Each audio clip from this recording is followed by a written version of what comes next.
Hello everyone, welcome to GS Saga. आज मैं आपको व्यापम की नई वैकेंसी के बारे में वो सब कुछ बताने वाला हूँ जो आप जानना चाहते हैं। तो बात करते हैं व्यापम की नई वैकेंसी के बारे में, जो है मंडी निरीक्षक एवं उप निरीक्षक के पद के बारे में।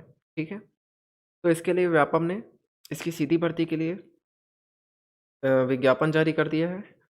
तो 29 अप्रैल 2021 को परीक्षा की तिथि निर्धारित की गई है और ऑनलाइन आवेदन भरने की प्रारंभिक तिथि है 18/3/2021 और इसकी अंतिम तिथि है 4 अप्रैल 2021। त्रुटि सुधार करने की तिथि है 5 अप्रैल 2021 से 9 अप्रैल 2021 तक। परीक्षा केंद्र 8 मुख्यालयों में दिया गया है, जिसमें अंबिकापुर, बिलासपुर, जगदलपुर, रायपुर, रायगढ़, कांकेर एवं दंतेवाड़ा को सम्मिलित किया गया है। तो आप अपनी सुविधा अनुसार परीक्षा केंद्र डाल सकते हैं। इसके बाद पद पर बात कर लेते हैं। तो मंडी निरीक्षक और मंडी उप निरीक्षक 2 पदों पर वैकेंसी निकाली गई है। मंडी निरीक्षक के लिए अनारक्षित वर्ग के लिए कुल 9 पद हैं, जिनमें से 3 महिला हेतु आरक्षित है और 1 भूतपूर्व सैनिक हेतु आरक्षित है। इसके लिए शैक्षणिक योग्यता ग्रेजुएशन या स्नातक है। आप किसी भी विषय में आपका स्नातक है तो आप इसके लिए एलिजिबल हैं। उसके बाद अनुसूचित जनजाति के लिए 7 पद हैं, जिसमें से 2 महिला हेतु आरक्षित हैं और 1 भूतपूर्व सैनिक हेतु आरक्षित हैं। अन्य पिछड़ा वर्ग के लिए 3 पद हैं, जिसमें से 1 महिला हेतु आरक्षित है। अनुसूचित जाति के लिए 3 पद हैं, जिसमें से 1 महिला हेतु आरक्षित है। उसके बाद बात करते हैं उप निरीक्षक की। तो अनुसूचित जनजाति के लिए उप निरीक्षक में कुल पदों की संख्या 118 है, जिसमें से 35 पद हैं वह महिला हेतु आरक्षित है और 12 पद है वह भूतपूर्व सैनिक हेतु आरक्षित है। उसके बाद बात करते हैं अनुसूचित जाति के लिए। तो इसके लिए उप निरीक्षक के 28 पद हैं, जिनमें से 8 महिला हेतु आरक्षित हैं एवं 3 भूतपूर्व सैनिक हेतु आरक्षित है। उप निरीक्षक के लिए भी योग्यता स्नातक रखी गई है या ग्रेजुएशन रखी गई है। किसी भी विषय में अगर आपका ग्रेजुएशन है तो आप उप निरीक्षक के लिए एलिजिबल हैं। इसके बाद हम सिलेबस पे बात कर लेते हैं। मंडी उप निरीक्षक और मंडी उप निरीक्षक के लिए एक ही सिलेबस है और एक ही परीक्षा होगी इसके लिए, जैसा कि आप सभी जानते हैं। ठीक है, तो जो सिलेबस का भाग क है, तो भाग क में हिंदी व्याकरण है और जो हिंदी व्याकरण है भाग क में वो आपके लगभग इसमें से 10 अंकों के प्रश्न आएंगे। ठीक है, मैं पूरा सिलेबस यहाँ पर नहीं बता रहा हूँ, क्योंकि ये मैं आपको पीडीएफ में दे दूंगा। डिस्क्रिप्शन में आप लिंक से डाउनलोड कर सकते हैं इसकी पीडीएफ। तो हिंदी व्याकरण के लिए आप ल्यूसेंट की बुक पढ़ सकते हैं। ठीक है, और दिल्ली आईएएस की हिंदी व्याकरण की बुक पढ़ सकते हैं। उसके बाद दूसरा है अंग्रेजी।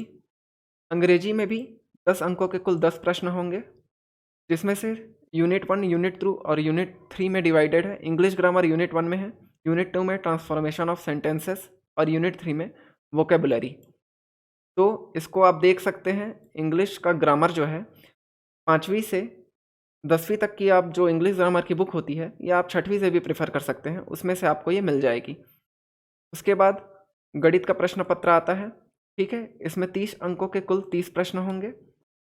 गणित के लिए आप एसडी यादव की बुक देख सकते हैं और इंग्लिश मीडियम के लिए अगर आप थोड़ा और अच्छे से पढ़ना चाहते हैं तो अरुण शर्मा की जो कैट की बुक आती है वो आप प्रेफर कर सकते हैं। उसके बाद भाग ख आता है। भाग ख से कुल आपके 15 क्वेश्चन होंगे सामान्य मानसिक योग्यता विषय के। ठीक है, तो इसको भी आप देख लीजिएगा। सामान्य ज्ञान से आपके 35 प्रश्न कुल आएंगे, जिसमें से भारतीय व्यवस्था दिया हुआ है इसमें, लेकिन ये भारतीय राज्य व्यवस्था एवं संविधान होता है। तो भारतीय राज्य व्यवस्था एवं संविधान को आप दृष्टि आईएएस की बुक से देख सकते हैं और ल्यूसेंट की बुक से पढ़ सकते हैं। ठीक उसी तरह भारतीय इतिहास एवं राष्ट्रीय आंदोलन भी आप दृष्टि आईएएस और ल्यूसेंट की बुक से पढ़ सकते हैं। भारत का भूगोल आप दृष्टि आईएएस और ल्यूसेंट की बुक इसके लिए भी प्रेफर कर सकते हैं। भारतीय अर्थव्यवस्था के लिए आप लाल एंड लाल की बुक प्रेफर कर सकते हैं और इसके साथ ही अगर आप चाहें तो दृष्टि आईएएस की बुक भी देख सकते हैं। उसके बाद जो सामान्य विज्ञान है उसके लिए इसमें 10th तक का ही क्वेश्चन पूछा जाएगा, तो इसके लिए आप एनसीईआरटी देख सकते हैं 10th तक की, उसमें आपको ये सिलेबस मिल जाएगा। और इसके साथ ही सामान्य विज्ञान के लिए आप प्रीवियस क्वेश्चंस भी देख सकते हैं, वो आपके लिए बहुत हेल्पफुल होगा।